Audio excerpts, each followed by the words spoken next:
नमस्कार, मी सविता. नाथ ब्रह्म किचनमध्ये तुमचं पुन्हा एकदा मनापासून स्वागत आहे. आज आपण बनवणार आहोत ह्या आरोग्याला फायदेशीर ठरणाऱ्या 4 चटण्या.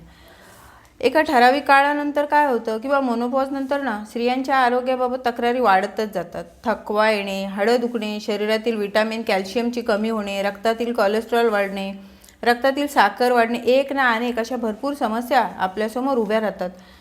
त्यामध्ये आपण ह्या आज घरच्या घरी बनवणाऱ्या ह्या चटण्या खूप फायदेशीर ठरतात. मी आज इथे शेवग्याच्या पानांची चटणी, जवसाची चटणी, ही कारळांची चटणी आणि कढीपत्त्याची चटणी अशा मी 4 चटण्या आता करून दाखवणार आहे तुम्हाला. चला रेसिपीला सुरुवात करूया.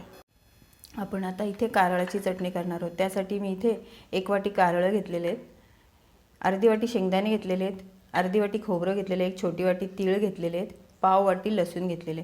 खोबरं, तीळ आणि शेंगदाणे मी इथे आधीच भाजून घेतलेले आहेत, म्हणजे पुन्हा पुन्हा व्हिडिओ रिपीट नको व्हायला, त्यासाठी मी हे शेंगदाणे आणि खोबरं आधीच भाजून घेतलेले आहेत. मी इथे एक पॅन ठेवलेला आहे. पॅन गरम झालेला आहे. त्याच्यामध्ये आता आपण हे घेतलेली कारळं छान खरपूस भाजून घ्यायची आहेत.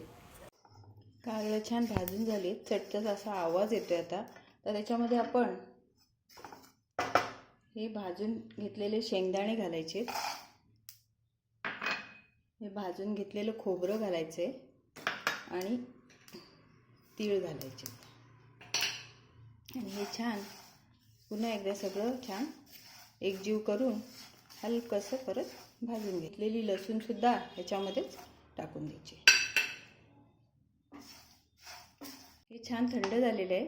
आता मी त्याच्यामध्ये थोडंसं हिंग टाकते, थोडंसं 1 चमचाभर तिखट टाकते, एक अर्धा चमचा हळद आणि एक अर्धा चमचा मीठ टाकून मी हे छान मिक्स करते आणि मिक्सरला छान आपण कारळाची चटणी वाटून घेतलेली. आता आपण जवसाची म्हणजे फ्लॅक्सीडची चटणी करून घेऊ. त्यासाठी मी इथे 1 वाटी जवस घेतलेले आहेत, अर्धी वाटी शेंगदाणे, पाव वाटी लसूण, अर्धी वाटी खोबरं आणि 1 छोटी वाटी तीळ घेतलेले. पॅन छान गरम झालेलं आहे. त्याच्यामध्ये आपण हे घेतलेले वाटीभर जवस छान भाजून घ्यायचे. जवस छान भाजून झालेले आहेत आपले, चटचट असा आवाज येतोय. आता आपण त्याच्यामध्ये हे भाजून घेतलेलं खोबरं घालायचं आहे, हे भाजून घेतलेले शेंगदाणे सुद्धा घालायचे, तीळ घालायचे आणि हा लसूण सुद्धा घालून आपण हे छान भाजून घ्यायचं आहे. हे सर्व भाजून थंड झालेलं आहे आता. तर त्याच्यामध्ये मी अर्धा चमचा मीठ टाकते, अर्धा चमचा मीठ, थोडंसं हिंग, थोडीशी हळद सुद्धा टाकते, थोडीशी हळद आणि 1 चमचा तिखट मसाला टाकून मी हे मिक्स करून घेते. 1 चमचा तिखट मसाला आणि छान हे मिक्स करून मिक्सरला फिरवून घेते. आता आपण करणार आहोत कढीपत्त्याची चटणी. त्यासाठी मी इथे वाटीवर कढीपत्ता घेतलेला आहे, अर्धा वाटी खोबरं, 1 छोटी वाटी तीळ, अर्धा वाटी शेंगदाणे आणि पाव वाटी लसूण घेतलेला आहे. पॅन छान गरम झालेला आहे. आता मी त्याच्यामध्ये थोडंसं जिरं घालून घेते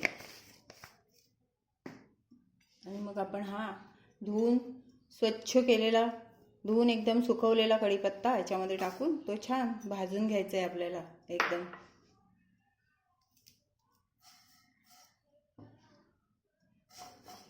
कोरडाच, आपण ह्याच्यामध्ये कुठलंही तेल वगैरे वापरणार नाही आहे, त्यामुळे आपण हा कढीपत्ता कोरडाच कुरकुरीत होईपर्यंत भाजून घ्यायचा आहे.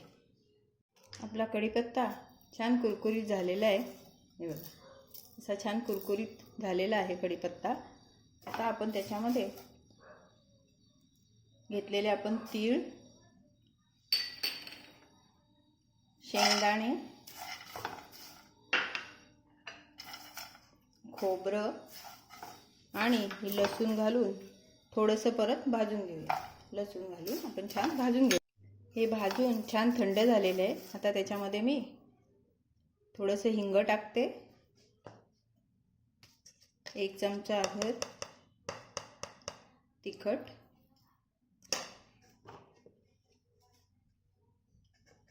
अर्धा चमचा मीठ टाकते, थोडीशी हळद टाकून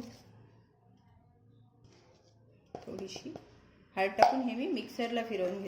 कढीपत्त्याची चटणी आपली तयार झालेली आहे. आता आपण शेवग्याच्या पानांची चटणी करणार आहोत. त्यासाठी मी इथे एक वाटी भरून शेवग्याची पानं धुवून सुकवून घेतलेली आहेत. त्यासाठी अर्धी वाटी शेंगदाणे घेतलेले आहेत, थोडंसं खोबरं घेतलेलं आहे, थोडीशी लसूण घेतलेली आणि एक छोटी वाटी तीळ घेतलेले आहेत. आपला पॅन गरम झालेला आहे. त्याच्यामध्ये मी आता ही शेवग्याची पानं छान अशी कुरकुरीत होईपर्यंत भाजून घेणार आहे. आपण ह्याच्यामध्ये सुद्धा कुठलंही तेल वगैरे वापरणार नाही आहोत. हे छान मी कुरकुरीत भाजून घेते. आपली शेवग्याची पानं ही छान कुरकुरीत भाजून झालेली आहेत. आता आपण त्याच्यामध्ये घेतलेला हा लसूण टाकून घ्यायचा. आपला लसूणही छान भाजून झालेला आहे. आता आपण त्याच्यामध्ये हे तीळ टाकायचे घेतलेले भाजून, शेंगदाणे आणि खोबरं हे सर्व छान एकजीव करायचे. एकजीव करून आपण हे थंड करून घेऊया. आपलं सर्व हे मिश्रण थंड झालेलं आहे. आता मी त्याच्यामध्ये थोडंसं हिंग टाकून घेते, थोडी अर्धा चमचा हळद टाकून घेते, अर्धा चमचा मीठ टाकते,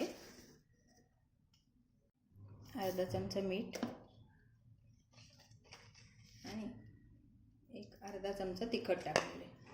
हे छान मिक्स करून मी आता मिक्सरला फिरवून घेते. तयार आहेत आपल्या आरोग्यदायी चटण्या. ही आहे शेवग्याच्या पानांची चटणी. याच्यामध्ये आयर्न, कॅल्शियम आणि अँटीऑक्सिडंटनी भरलेली अशी ही चटणी तेलाचा बिलकुल वापर न करता केलेली आहे. शेवगा हा प्राचीन आयुर्वेदातली वनस्पती आहे. ग्रामीण भागात शेवग्याच्या पानांची चटणी, भाजी पारंपरिक पद्धतीने तिचा असा वापर केला जात असे आणि आधुनिक काळात सुद्धा शेवगा केवळ भाजी नसून आरोग्य, औषध, सौंदर्य, उद्योग यांचा महत्त्वाचा भाग बनलेला आहे. नियमित आणि योग्य प्रमाणात शेवग्याच्या पानांचं सेवन केल्यास ते खूप लाभदायक असतं. ही आहे कारळाची चटणी. कारळ हे ओमेगा 3 फॅटी ॲसिडने समृद्ध असून हृदयासाठी लाभ आहेत. मधुमेह नियंत्रणात ठेवतात. केस आणि त्वचेसाठी उपयोगी आहेत. प्राचीन काळी ग्रामीण लोक तेलबिया म्हणून ह्याचा आहारामध्ये आणि औषधामध्ये याचा वापर सर्रास केला जायचा. म्हणजे कारळ हे विस्मृतीत गेलेलं आणि अत्यंत पोषक व औषधी असं तेलबियाणे आहे. आधुनिक काळात आपल्या आहारात यांचा समावेश जरूर केलाच पाहिजे. ही आहे जवसाची चटणी. तिला आळशी सुद्धा म्हटलं जातं. भारतात जवसाचा वापर हजारो वर्षापासून केला जातो. प्राचीन काळी जवसाचं तेल औषध व दिव्यासाठी वापरलं जायचं.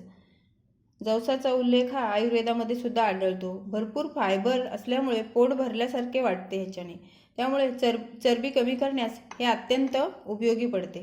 त्वचा, केसांसाठी उपयोगी पडते. म्हणजे जवस हे छोटे दिसणारे पण अत्यंत महागुणी सुपरफूड आहे. तर आपण त्याचा आपल्या आहारात समावेश नक्कीच करायला हवा आहे. ही आहे कढीपत्त्याची चटणी. भारतात कढीपत्ता हा औषधी वनस्पती म्हणून वापरला जातो. कढीपत्ता हा केवळ चव वाढवणारा घटक नसून कढीपत्ता हा आरोग्यदायी गुणांनी समृद्ध आहे. म्हणूनच चरक संहिता, सुश्रुत संहितामध्ये कढीपत्त्याचा औषधी वनस्पती म्हणून उल्लेख केलेला आहे. Iron, calcium, fibre, vitamin A, B, C ने समृद्ध असलेला हा कढीपत्ता अगदी आपल्या आयुष्यात खूप महत्त्वाचा आहे. तर अशा ह्या आरोग्यदायी चटण्या तुम्ही सुद्धा जरूर करून पहा आणि माझी व्हिडिओ तुम्हाला कशी वाटली ते जरूर सांगा. व्हिडिओला लाईक, शेअर, सबस्क्राईब करा. धन्यवाद.